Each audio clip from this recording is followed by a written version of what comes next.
भगवान का एड्रेस है, कथा भगवान का पता है। प्रविष्टे कर्ण रंधेना, वो कानों के द्वारा ही हमारे अंदर प्रवेश होगा। इस कानों को हम सुना क्या रहे हैं?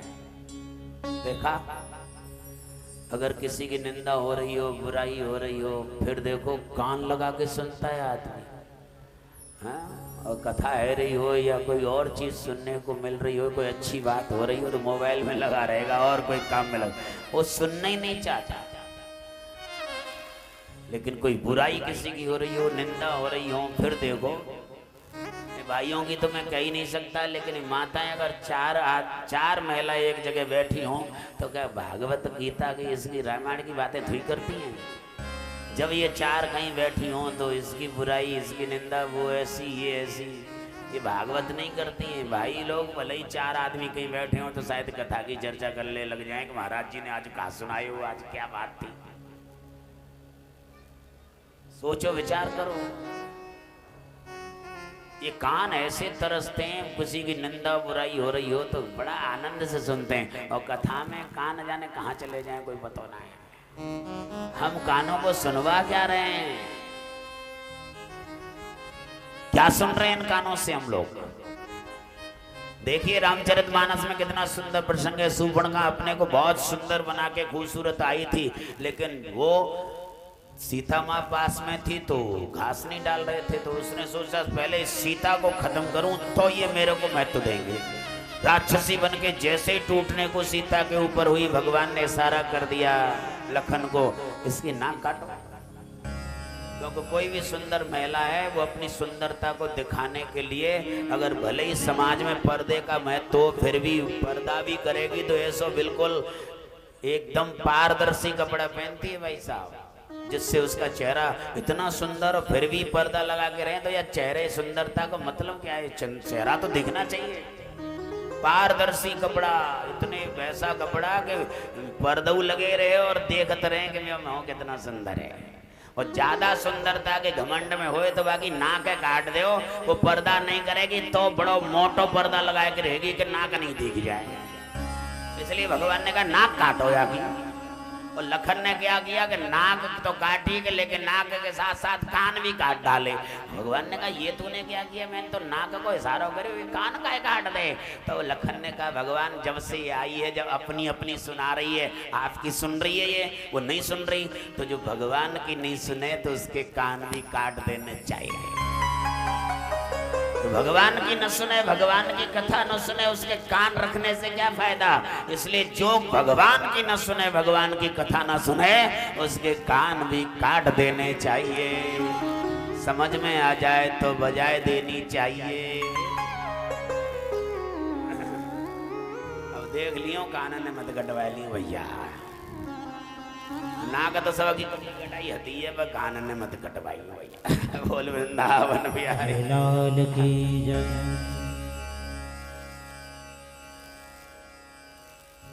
वहीं आ जाइए जहां प्रसंग चल रहा है।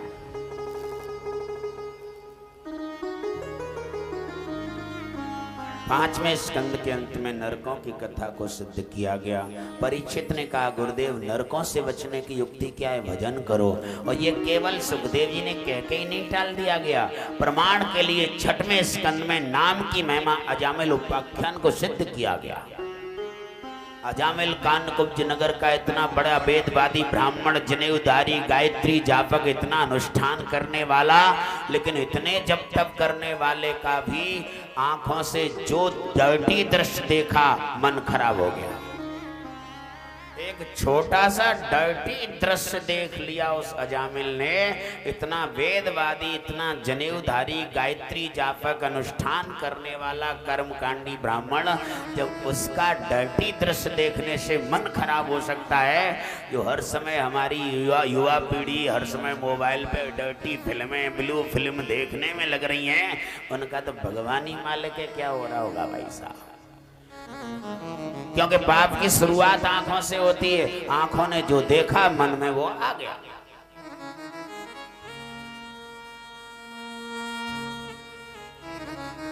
और ऐसा सती सादी पत्नी का त्याग कर दिया, उस वैश्या को घर में ले आया, पाप कर्म करने लगा, शराबी कबाबी हो गया।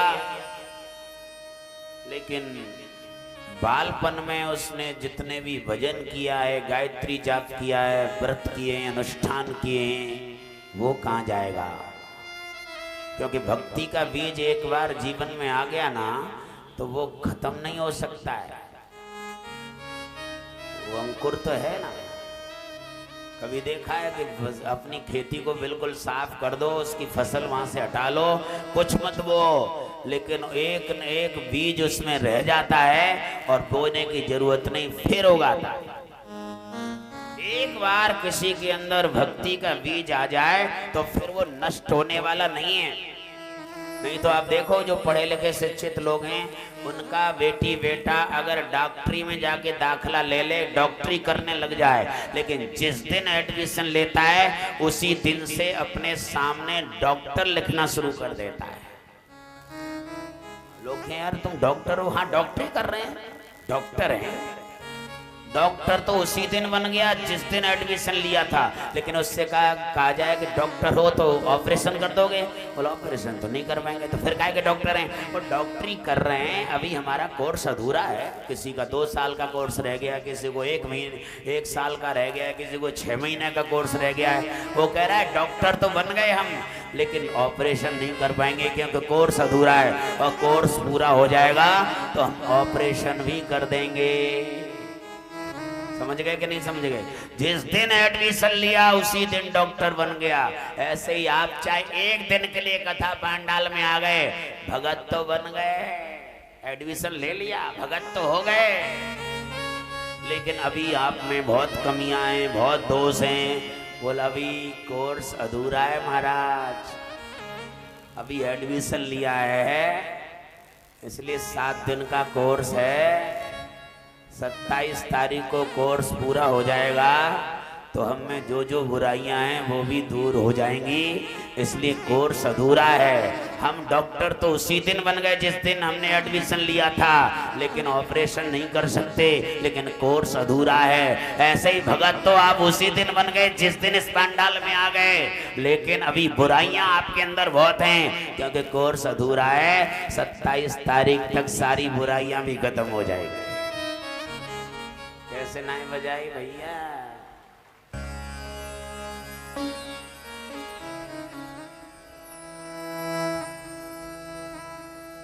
एडमिशन तो ले लिया है, भक्त तो बन गए। ऐसे ही भगवान ने कहा कि इसने बालपन में इतनी भक्ति की है, गायत्री जाप किया है, इतना कर्मकांडी है, इतना अनुष्ठान किए, ये सब कहाँ जाएगा? भले ही अब पापी हो गया है, वैश्यागामी हो गया है, ये सब काप कर्म करने लग गया है, लेकिन जो पहले भक्ति की है वो कहाँ जाएगा? इसलिए कहते हैं भगवान ने एक संत को भेजा कि जा करके तुम उस अजामिल को गुरु मंत्र दो, गुरु दीक्षा दे दो कि वो भजन करने लग जाए, जिससे मैं उसका उद्धार कर सकूं, क्योंकि पहले जो भजन किया है वो व्यर्थ नहीं जाएगा। उद्धार तो मुझे करना है, लेकिन कैसे भी जाके उसे गुरु मंत्र दे दो। कुछ महात्मा कहते हैं कि स्वयं भगवान ही साधु का रूप धारण करके गए थे उसके कल्याण के लिए। साधु की मार में भी प्यार छुपा रहता है भाई साहब। संत गए और जाकर के उसको देखा, ये शराबी कबाबी वैश्यागामी, इससे मैं ये कहूँ कि गुरु मंत्र ले ले, तो ये गुरु मंत्र लेने वाला नहीं है। भजन किया कर तो भजन करने वाला नहीं है। लेकिन भगवान ने आदेश दिया है कि इसको गुरु मंत्र दे के आना है, ये गुरु मंत्र का जाप करने लग जाए तो इस बहाने से मैं इसका उद्धार करूंगा। लेकिन इस समय ये शराबी कबाबी वैश्यागामी, इसका उद्धार कैसे करूंगा? पर उद्धार तो मुझे करना है, क्योंकि बालपन में उसने इतना भजन किया है, वो कहाँ जाएगा?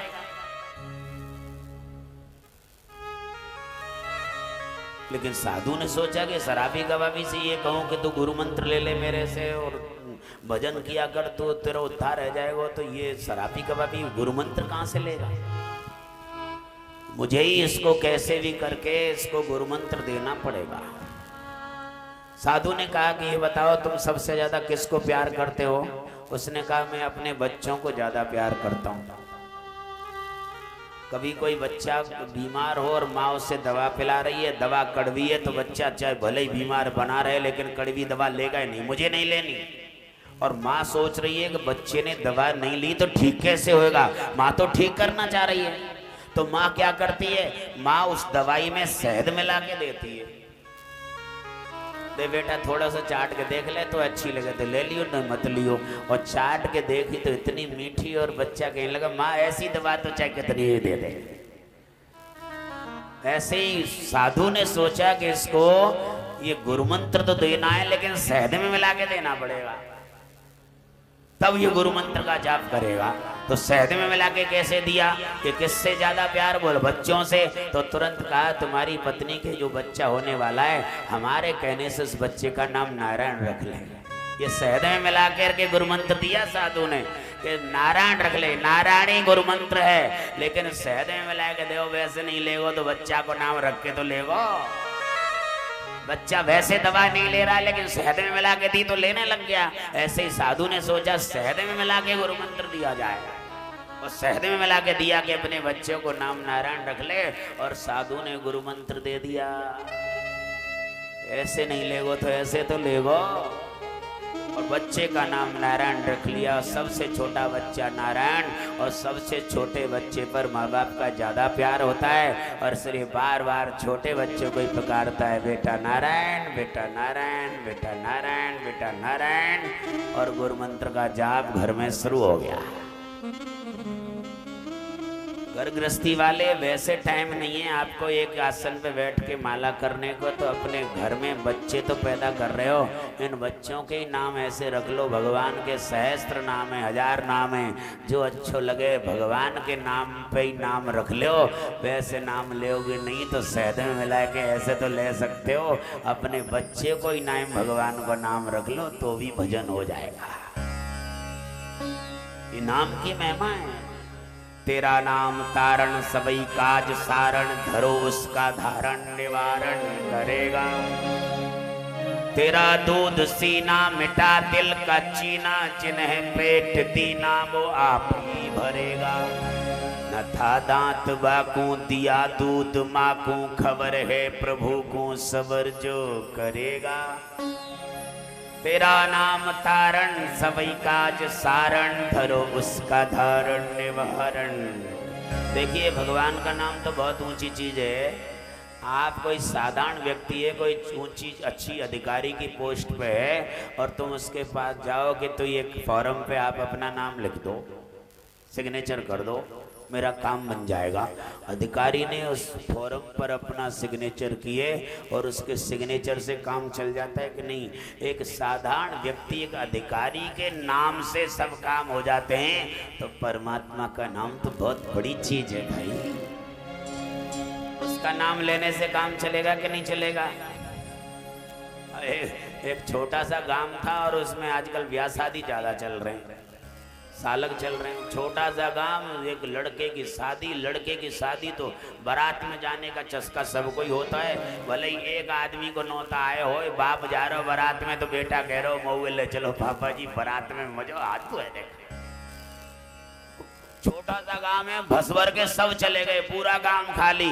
और ऐसे टाइम पे चोरों को बड़ा मौका मिलता है, सब गांव बारात में चले गए, आराम से चोरी कर सकते। चोर आए चोरी करने के लिए, लेकिन चोरी करने से पहले सोच लेंगे कि जिस घर में जामे कहीं ऐसा नहीं हो उसी घर के लोग नहीं गए हों बारात में। तो चोर क्या करते हैं, पहले एक पत्थर फेंक के देखना चाहते हैं। पत्थर फेंका, उस घर के सब लोग बारात में चले गए। एक वयोवृद्ध था, बुजुर्ग, वो रह गया था। लेकिन बुजुर्ग ही अनुभवी बहुत होते हैं भाई साहब। मैं बार बार कहता हूं, जो बुजुर्गों से सलाह लेता रहेगा उसे जीवन में कभी वकीलों से सलाह लेनी नहीं पड़ेगी भाई साहब। बुजुर्गों का बड़ा अनुभव होता है, पर आज बुजुर्गों के पास बैठते कहाँ हैं भाई साहब। पहले बुजुर्ग लोग अग्नि जला के बैठते थे, पूरी समाज आके बैठती थी, उनसे ज्ञान मिलता था, शिक्षा मिलती थी। सर्दी में रसोई में पत्नी के पास बैठ जाओगे, पर किसी बुजुर्ग के पास जाके नहीं बैठेगा भाई साहब। सोचो विचार करो। जो बुजुर्गों से सलाह लेता रहेगा उसे जीवन में कभी वकीलों से सलाह लेने की जरूरत नहीं पड़ेगी।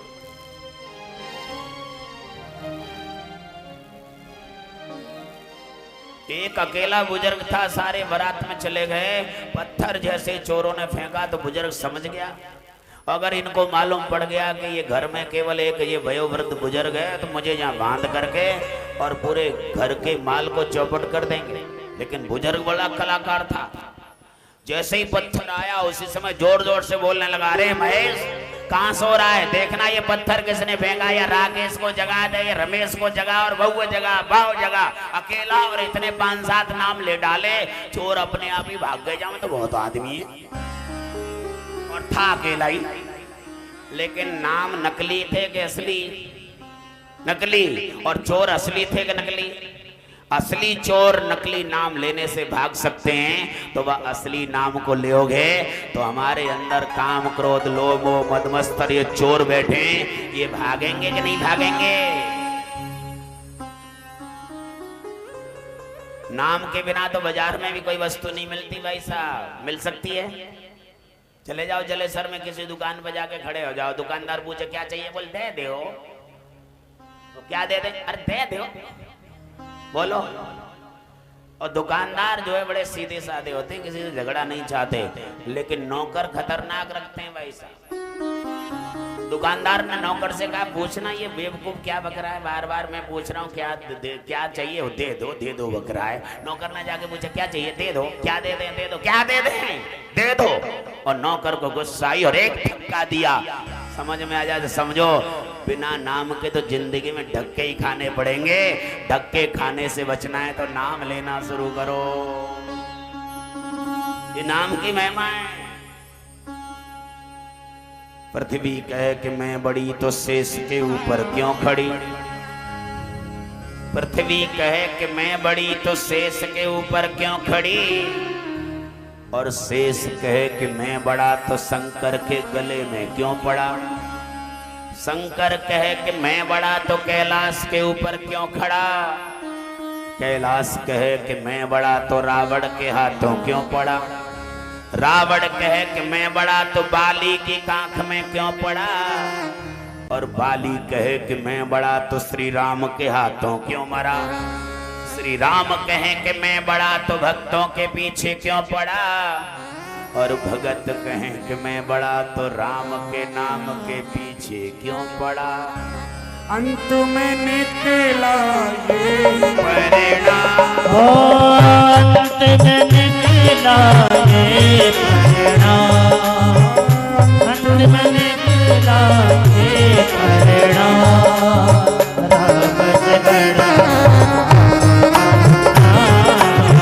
राम से बड़ा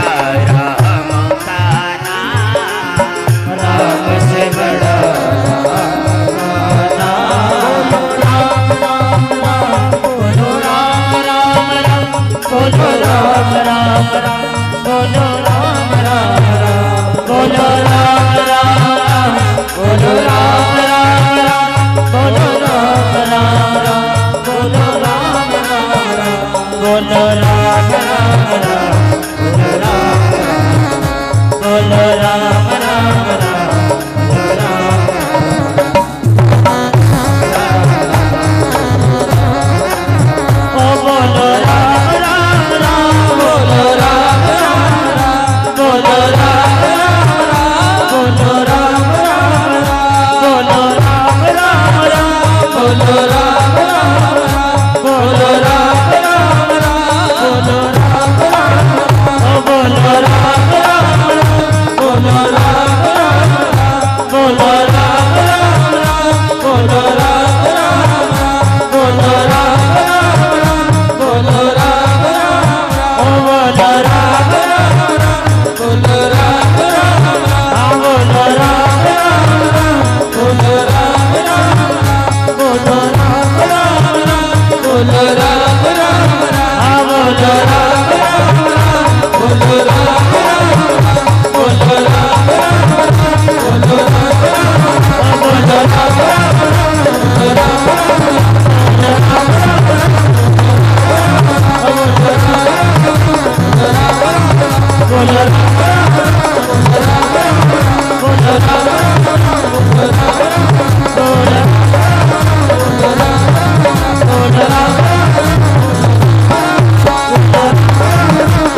नाम की महिमा अजामिल उपाख्यान को सिद्ध किया गया।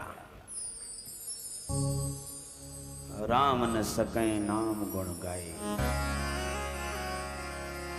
जिन जिन लोगों को भगवान के ऊपर भरोसा था, भगवान के नाम पे भरोसा था, उन्होंने अपने हाथ से जो पत्थर छोड़ा वही पत्थर तैर गया, और जिस पत्थर को भगवान ने अपने हाथ से छोड़ा वही पत्थर डूब गया। यानी भगवान के नाम पे भरोसा रखोगे वो आदमी तैर जाएगा, और जिसको भगवान ही अपने हाथ से छोड़ देगा उसे डूबना निश्चित है। जीवन में ऐसा कोई काम मत करो जो भगवान हमें छोड़ दे, और भगवान ने जिसको छोड़ दिया उसका डूबना निश्चित है।